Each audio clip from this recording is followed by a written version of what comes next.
Ladies and gentlemen, thank you for joining me today. We're going to be taking a look at a few of these red-eyed crystal painted characters. You can see the red eye painted in there with his pupil, and of course the chin, and his mouth is a little bit in the shadow there, but his nose poking out, and I believe he has a bird on his head. And if you take a look, whenever I tilt it a little bit, you can see how the mouth and the cheek and the round cheek is represented here. Of course his nose and the jaw.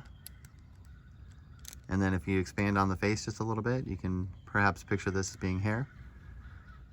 And we'll go ahead and look at a few of these. These are really neat ones with red eyes on them. Go ahead and show you another one right here.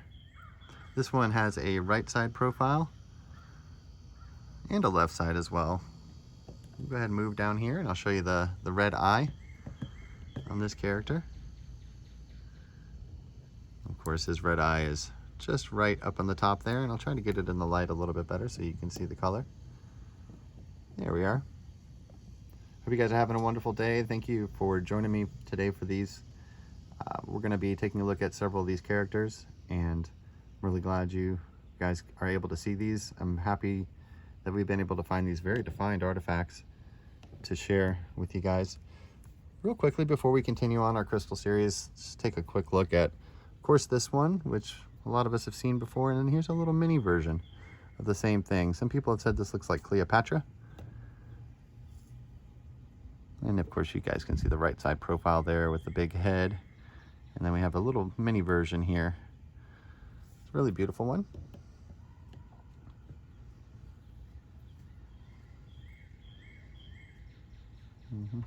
Let's go ahead and take a better look at this one because it's a little bit more difficult to see, but in different shadows and things, we might be able to see the features pop out. You might be able to see the carvings for the round eye, but the bottom of the face looks a little funny. There he goes. You can see the cheekbone and the nose, of course, coming out. So before TVs and, entertainment as we now know it, this is the style of the art. This is what they did for a pastime. I hope you guys are able to see these ones. All right, let's go ahead and continue on this series here. So these crystals are found in caches. Of course, you guys can see the color of these. They have little portraits and things all over them, as you're starting to probably see. And we'll go ahead and go through them all, but they all have these same characteristics where one side is this sand color side and it's very flat, and of course it has an image on it as well. And then the other sides of it are kind of left, and some of it is painted sometimes. Now, these ones have a lot of natural green inclusions in the stones, of course you can see. And so let's go ahead and start off with this one here. So this one, I haven't studied this one yet, so this might be kind of a tough one to interpret. I believe I'm seeing already just a little portrait here. And if we look inside there and see the round eye and things, then we'll know little tiny micro carvings in there. And we'll know that there is indeed one in there. Let's go ahead and move this one around and you guys take a look and tell me what you guys see. Of course, I'm seeing the long-faced, flat-topped fella here. And you see his nose poking out, and you can see his lips. And then for his eye, well, there's a couple different ones. Let's go ahead and tilt him up just a little bit so that we can see the edges and maybe more of the shadows there. Here we go. I like to put the edge of the stone right up against something white so that you guys can see the cracks for the lips and things in these. Okay, so we see the recessed beak, so I can already tell there's going to be a bird here. We can see the round head, see how the head gets very round, and then the eye for the bird is carved in right into this section, and the recession for the beak starts right about here. And so of course that is just a big bird head right there.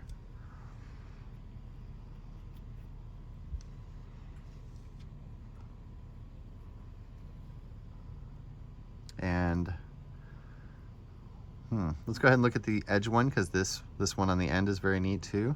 So this is just a portrait of a face in several different ways.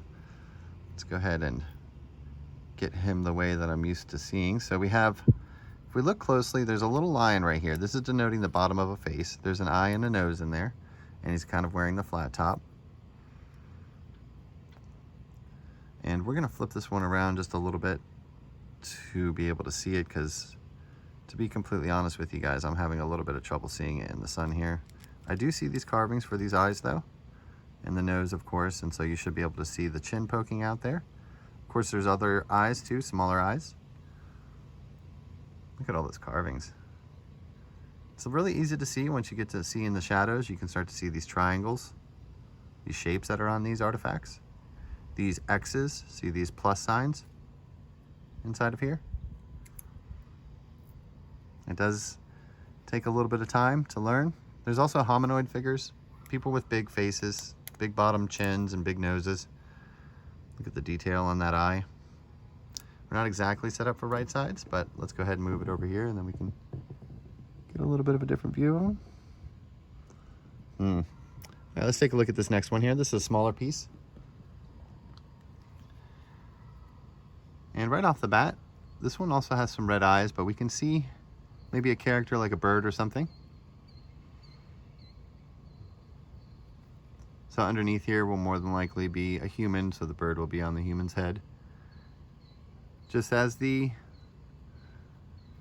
snake on the head in Egypt, and just as the eye on the forehead in India, the bird on the head in North America is the all-seeing eye. All about awareness. So if you look on this, like the clay packed side, you can start to see some of the paints and things on here. I'm not sure of the portraits or images that would be on it. More than likely there'll be a bird somehow. I think this is probably the bird here with the bottom of it this way and the recessed beak. I can see the line for the beak. And then when we flip it over, the round head and the recessed beak again will be for another bird head. That's the way these work. And of course you can see the circle right here for the bird's eye, and then the recession for the beak and the square head. Now, it's amazing how all these have the same, characteristics, the same types of motifs. This one is the one, we were looking at this one earlier, but on this side, I believe we have some other ones as well. So this side may be the hawk head, similar to what we looked at before, the thunderbird head with the recessed beak, and when we turn it, you can see how the head gets round again, and then again that carving for the eye. Okay guys, I hope I'm not boring you. This piece is really excellent. I really like this one, and we can go ahead and take a look at some more of the portraits on him. So he is a headdress fella as well. Let me take a look at this section here. You can see the white as being the headdress, and his face is kind of recessed in there. And if you look for the nose and the mouth and the eye, you'll be able to find that. And let's go ahead and just flip him 180 degrees, and we'll look for an image on this being the nose, maybe a painted face. And kind of ignore this depth level, look at it as just one level perhaps, and then you can see at the top would be like a flat top of hair. Let's go ahead and look at it some more like this. This is the portrait of the woman with this nose, maybe face paint, or maybe it's a guy. I don't know. I guess the men had, long hair back then too, but you can see how this is representing the hair here. The paint on this artifact is incredible. Of course, we see the black and then the white. And when we look at it, look at it as if the person's looking in this direction, you'll be able to see the color for the different eyes. There may be some more larger ones, some very large eyes on this, since it is a whole stone. Of course, we're looking at the whole stone here. Chin, nose, the head, and then the hair. You can see how the hair is actually cut and rippled up there.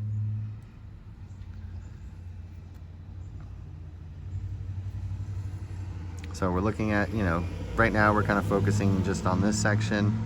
There's different sections though. Of course, if we cover this up, we can see the portrait of this person, and now we have their hair. Starting to see another big-nosed character here with his eye carved in.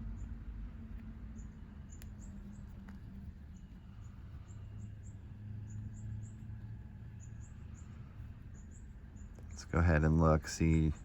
So what I'm seeing right here to the, pointing to the top here, it's going to be tough to get in our shadows unless we tilt it, but there'll be an image as well, kind of like this. You can start to see in the shadows.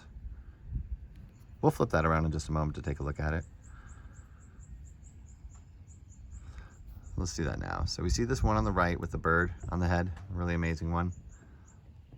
And let's go ahead and flip it over and see.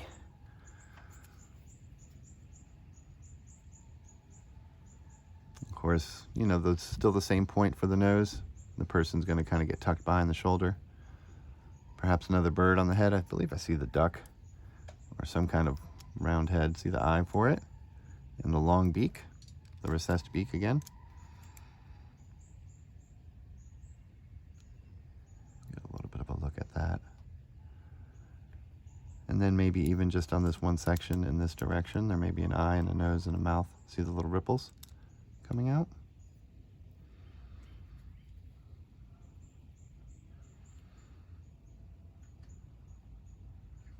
So these portraits go from small to large as well. You can see how there's larger ones, and then you'll see smaller ones as well come in.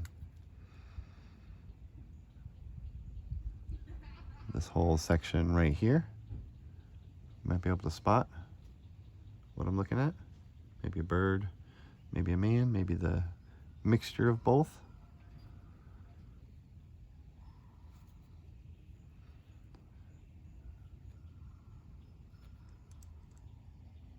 And if you look at the paint and things on here too, you'll be able to spot some petroglyphs, sometimes very large ones.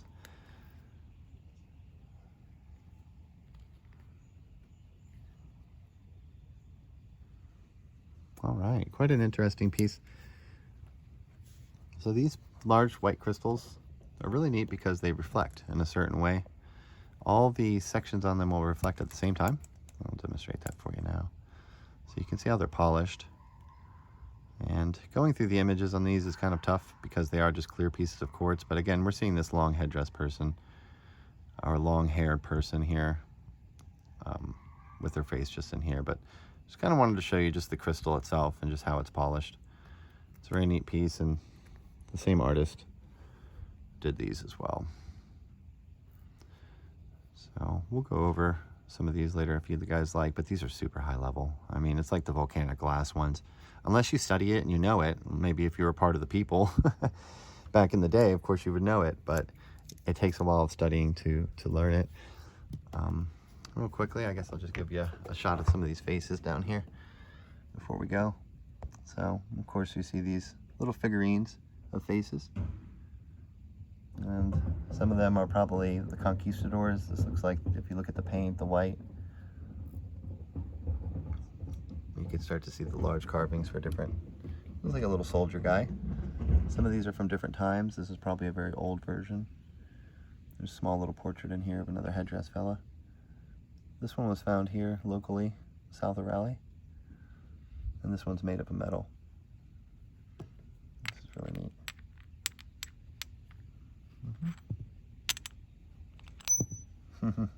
Pretty amazing, right? This one has some pretty awesome carvings on it.